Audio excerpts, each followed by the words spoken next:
if I had to guess, now don't hate me if I'm wrong, I don't want to get anybody excited, this is just a feeling, I'm just guessing, but I feel like we'll probably get our director announced within the next few months. The internet is abuzz right now with everyone having suggestions on who should or should not direct the next Narnia movie, and a lot of thoughts on, well, what kind of movie should the Silver Chair be? So who would be right to direct it?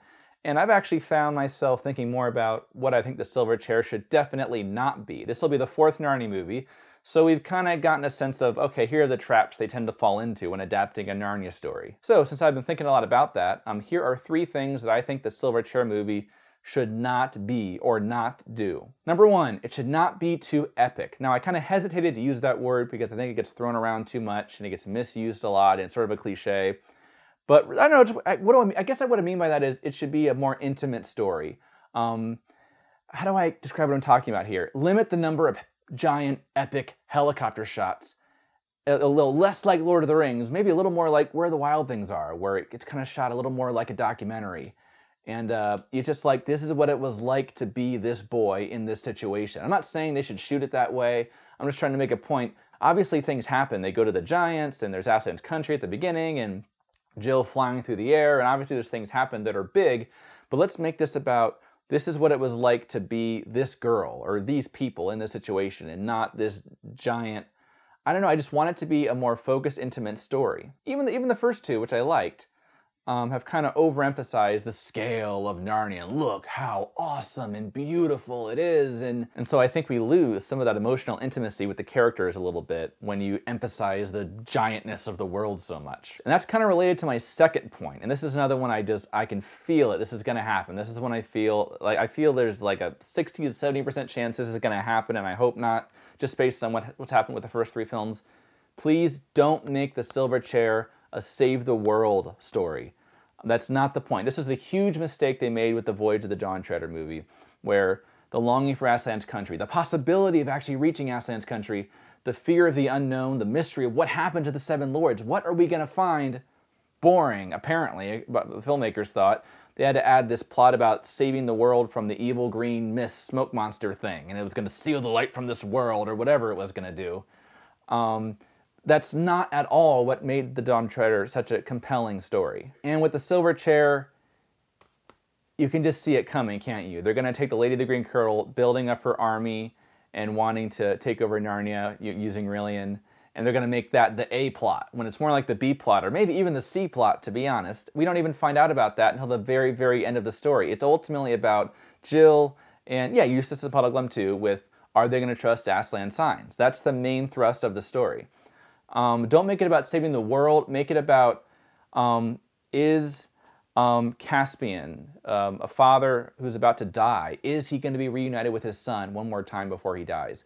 Is he going to have an heir? Is he going to die without an heir? That scene where, Caspian spares Drinian's life. Caspian actually, Drinian basically says, it's all my fault, your son is gone, and Caspian actually thinks about killing him and says, I've lost my wife and my son, should I use my friend as well? Make it about that. Make that the drama. That's why we're rooting for Jill to find Prince Rilian. It's not because we're afraid that Narnia is going to be taken over by a green smoke monster or the army of gnomes or whatever. That's not the point. That's not nearly as interesting or compelling. Make this about emotions. Make it about characters. Make that the conflict. So please, please, please, filmmakers, if you're watching this, please don't have a giant battle at the end. Don't have the gnomes break out and have a big battle with Cara Paravel and everything, and big epic battle to take over Narnia. No, please don't do that. And finally, my third thing the Silver Chair should not be, and this one's very, very specific, but just because he's my favorite character, don't have a sad Puddleglum. Again, you look at it at a glance, and you could see, oh yeah, so Puddleglum, yeah, he's kind of an Eeyore character, he's really gloomy, okay, fine, done. No, he often believes the worst is going to happen, but he's not sad about it. He's just, well, that's the way it's going to be. I'm going to have to deal with it. There's no point in getting upset about it. And he's also not a coward. That's also very important. He's not a scaredy cat, even though he's always voicing, oh, I think the bridge is going to collapse, or I think this bad thing's going to happen, that bad thing's going to happen. But he's not a coward. Of the 3, he was the one that didn't want to go to Harfang at all, and yet he's the one who was brave enough to knock on the door of the giant city. And then at the end, Jill says, no, you talk like you're a coward, but you're actually as brave as a lion. And this is the reason why you know, Tom Baker's portrayal of Puddleglum in the BBC production of The Silver Chair. Now look, Tom Baker's a great actor, and I think he's a memorable part of that movie. And, you know, I think it works for that movie in the sense that he's a memorable character, and it's fine, you know? But I would say he's not C.S. Lewis's Puddleglum for really those reasons. I think when he when he has gloomy predictions, he usually seems sad about it. Trumpkin's old and failing fast, and we'll have a bad harvest after this dry summer, and I shouldn't wonder if some enemy attacked the country, so all in all... You may as well come with us. And he also often seems like kind of a fraidy cat. Oh, dear.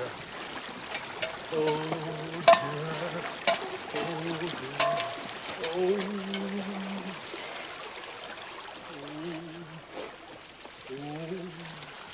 Oh.